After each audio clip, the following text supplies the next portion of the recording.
Assalamualaikum warahmatullahi wabarakatuh. Alhamdulillahi rabbil alamin wal aqibatu lil muttaqin wala udwana illa 'alaz zalimin. Asyhadu an la ilaha illallah wahdahu la syarikalah wa asyhadu anna Muhammadan abduhu wa rasuluh. Allahumma passalli wa sallim ala Muhammadin wa ala alihi wa ashabihi. Amma ba'du ya ayuhan nas ittaqullaha haqqa tuqatih wa la tamutunna illa wa antum muslimun. Pendengar rahimakumullah, bersyukur kita kepada Allah Subhanahu wa taala. Alhamdulillah dengan izinnya kita dapat bersama-sama untuk mengikuti acara ini. Berselawat kita kepada junjungan alam Nabi besar kita Muhammad sallallahu alaihi wasallam. Allahumma salli ala Sayyidina Muhammad wa ala ali Sayyidina Muhammad. Pendengar rahimakumullah, kita sejenak menyampaikan firman Allah dan kita sejenak menyampaikan ceramah ataupun tausiah dengan judul penyebab kegelisahan. Kehidupan,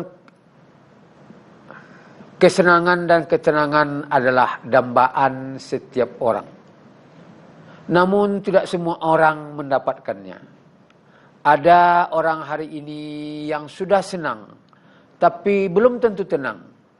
Sebaliknya ada orang yang tidak begitu senang, tapi hatinya tenang. Semuanya kita ingin mendapatkan ketenangan, bukan untuk kegelisahan.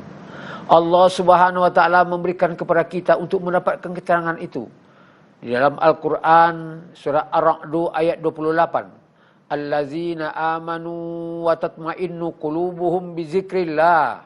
Ala bizikrillahi tatma'innul qulub. Ada dua syaratnya untuk mendapatkan keterangan itu. Yang pertama amanu, iman. Yang kedua adalah zikrullah.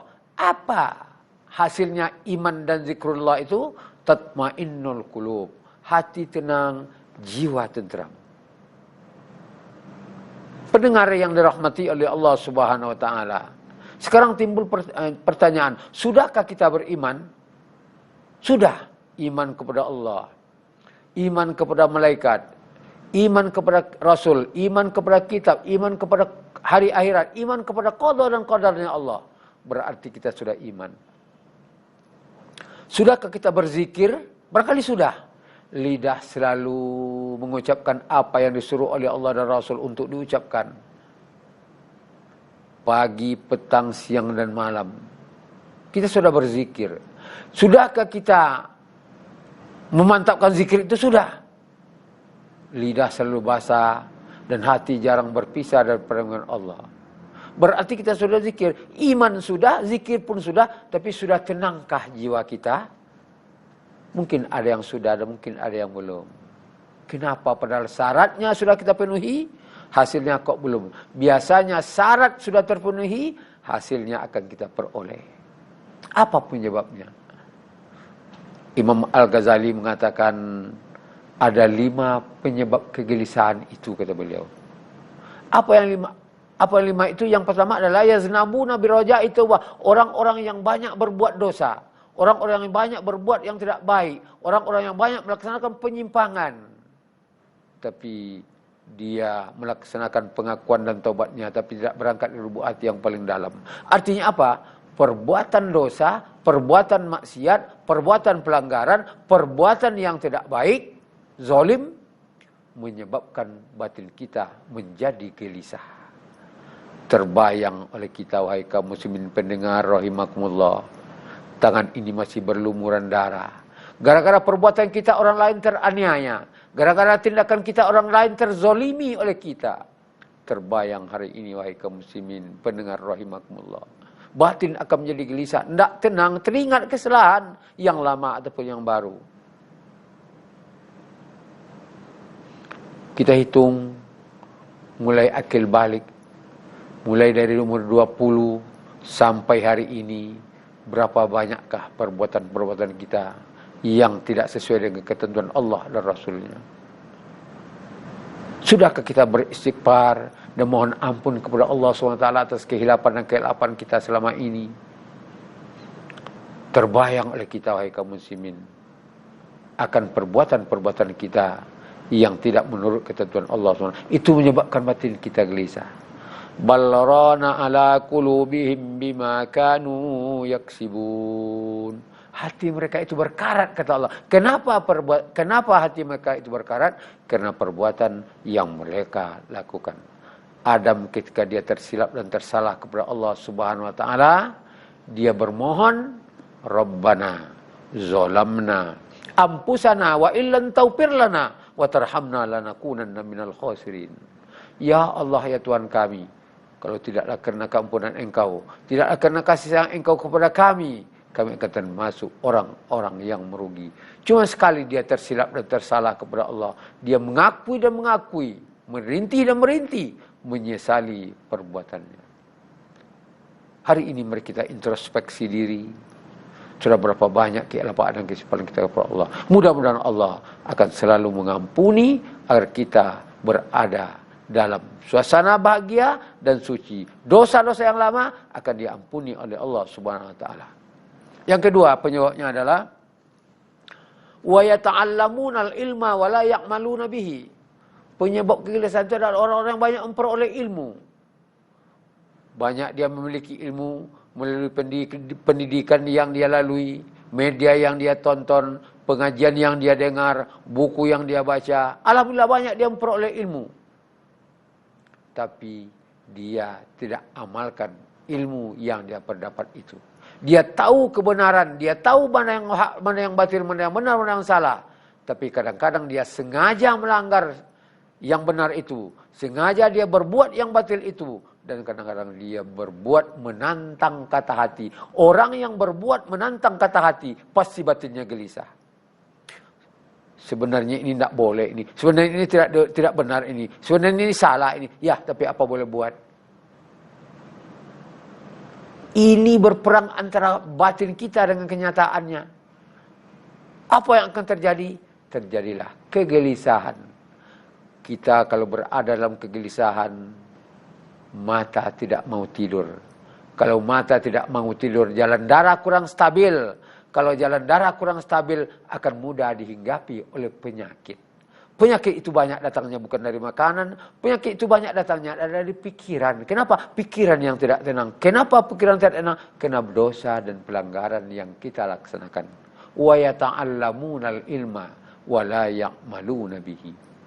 Yang nomor 3 adalah wa ya'kuluna rizqallah wa la yashkuruna bihi. Kita banyak memakan rezeki yang Allah berikan kepada kita. Wa atakum min kulli ma sa'altumu wa in ta'uddu ni'matallahi latuhsuha innal insana lazalumun kafar. Allah memberikan kepadamu apa saja yang kamu butuhkan, apa saja yang kamu minta, apa saja yang kamu perlukan. Allah akan beri itu. Sehingga sekian banyaknya pemberian Allah Subhanahu wa taala itu, kalau kamu ingin untuk menghitungnya, la tuhsuha, kamu pasti tidak akan mampu untuk menghitungnya. Namun sayang, kata Allah, masih banyak manusia yang berlaku zalim dan berlaku kufur nikmat. Kaum muslimin pendengar rahimakumullah, Allah memberikan kepada kita apa saja yang kita butuhkan. Apa maunya kita, Allah akan beri. Tapi sayang, jangan selewengkan pemberian Allah Subhanahu wa taala itu.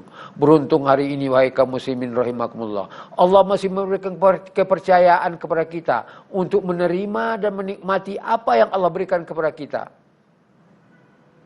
Betapa banyak saudara-saudara kita pada hari ini yang pada awalnya kaya, mewah, punya, bergelimang dalam harta dan kekayaan, tetapi dicabut oleh Allah secara tiba-tiba.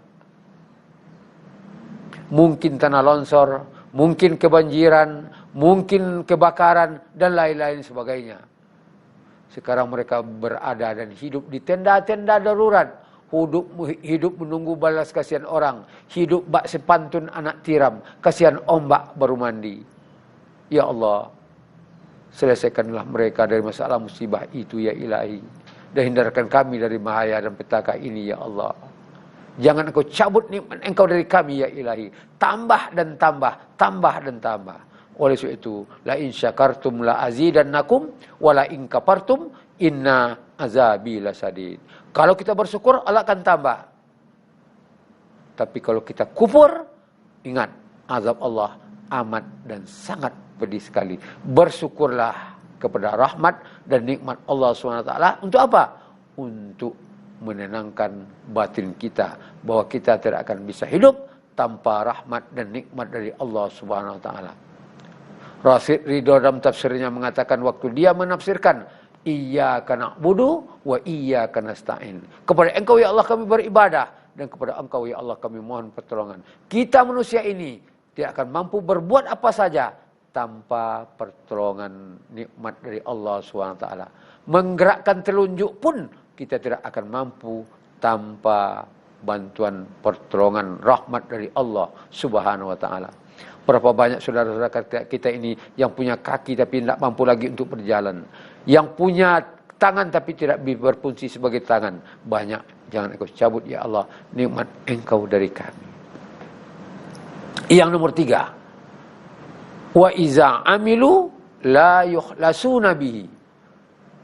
Kamu banyak melaksanakan amal, kamu rajin beribadah, kamu rajin berimpak, rajin bersedekah, rajin hablum minan nas, tapi tidak dasari dengan ketulusan dan keikhlasan kepada Allah Subhanahu wa taala. Di waktu kita memberi, kadang-kadang teringat apa yang akan kita dapat setelah ini. Di waktu kita berbuat, posisi apa yang akan saya duduki setelah ini. Kita berbuat bukan semata-mata karena Allah Subhanahu wa taala. Kalau kita berbuat karena Allah Subhanahu wa taala, ibarat kita menanam padi. Padi tumbuh, lalang pun tumbuh. Tapi kalau kita berbuat semata-mata untuk dunia, tidak memikirkan akhirat, tidak berbuat karena Allah, ibarat kita menanam lalang. Jangan harap tumbuhnya padi. Ketulusan sangat menentukan hasil dalam kita berbuat apapun yang kita laksanakan. Memang berat, wahai kaum muslim, menundukkan hati ini berat. Banyak orang yang mampu mengatur beberapa negara, memimpin beberapa organisasi, dia berhasil menundukkan itu. Dia berhasil menundukkan musuh di medan perang, dia tundukkan musuh. Banyak yang berhasil. Tapi kadang-kadang menundukkan hati, menundukkan perasaan, menundukkan hati, kadang-kadang kita gagal. Kenapa? Hati adalah sentral dalam hidup dan diri kita ini. Makanya ini kata Rasulullah, di dalam tubuhmu ada segumpal darah. Apabila baik darah itu, baiklah tubuh seluruhnya. Kalau rusak darah itu, rusaklah tubuh seluruhnya. Apa itu? Itulah dia, hati. Ketulusan sangat menentukan hasil. Ketulusan menyebabkan ketenangan. Yang nomor 4 adalah wa yadpanuna mautakum wa la yaqtabirun. Kamu banyak melengok orang yang mati. Kamu banyak pergi menengok orang yang sakit. Kamu selalu memandikan jenazah, selalu memberikan tausiah di tempat-tempat kematian. Kamu ikut menyolatkan, kamu ikut menguburkannya. Tapi kamu tidak mau mengambil iktibar dari peristiwa itu. Hari ini kita pergi menyelenggarakan jenazah. Hari ini kita pergi menguburkan jenazah. Satu saat. Dan pasti itu akan ada giliran kita. Kullu nafsin za'iqatul maut. Setiap sesuatu yang bernyawa pasti akan mati. Kematian adalah sesuatu yang pasti. Cuman penyebab yang berbeda. Orang yang ingat akan kematian, batinnya, hatinya akan bertambah tulus dan ikhlas kepada Allah SWT. Tapi orang yang tidak pernah ingat kepada kematian, dia hanya memikirkan dunia semata. Ingat, kemauan dunia tidak pernah kita akan merasa cukup. Andaikan satu gunung ini emas untuk kita, pasti kita akan meminta gunung yang lain agar menjadi emas juga untuk kita. Pendengar rahimakumullah, yang terakhir adalah wala yardauna bikismatillahi alaikum. Penyebab kegelisahan itu juga orang-orang yang tidak redo, orang-orang yang tidak merasa puas dengan ketentuan Allah Subhanahu wa taala. Ketentuan Allah, kita dituntut untuk berusaha, untuk berikhtiar. Apa saja dituntut kita untuk berikhtiar. Tapi ingat, ketentuan Allah di atas segala-galanya. Kita disuruh beriman kepada qada dan qadar. Kita disuruh untuk berusaha. Tapi apa? Akhirnya Allahumma la mani'a lima a'taita wala mu'tiya lima mana'ta, wala radda lima qadaita. Tidak ada seorang pun yang sanggup melarang ya Allah. Apa-apa yang telah engkau tetapkan, yang engkau beri, dan tidak ada seorang pun yang sanggup melarang, memberi ya Allah orang-orang yang telah engkau larang. Tidak seorang pun yang mampu ya ilahi yang menolak qada dan takdir yang telah engkau tetapkan. Kita pasrah wahai kaum muslimin. Kita berikhtiar adalah tugas kita, tapi ketentuan Allah di atas segala-galanya. Apa yang diberikan oleh Allah SWT kepada kita setelah ikhtiar kita, itulah yang terbaik menurut pandangan Allah Subhanahu wa taala kepada kita. Cintailah apa yang kita dapat walaupun tidak dapat apa yang kita cintai. Pendengar rahimakumullah, mudah-mudahan yang 5 ini dapat kita hindari. Ketenangan dan kesenangan adalah dambaan setiap kita. Mudah-mudahan kita menjadi orang yang tenang dan mudah-mudahan kita menjadi orang yang senang. Barangkali demikian yang dapat saya sampaikan. Semoga Allah SWT memberikan kepada kita dan Allah SWT selalu melindungi usaha dan perbuatan kita. Demikian, wassalamualaikum warahmatullahi wabarakatuh.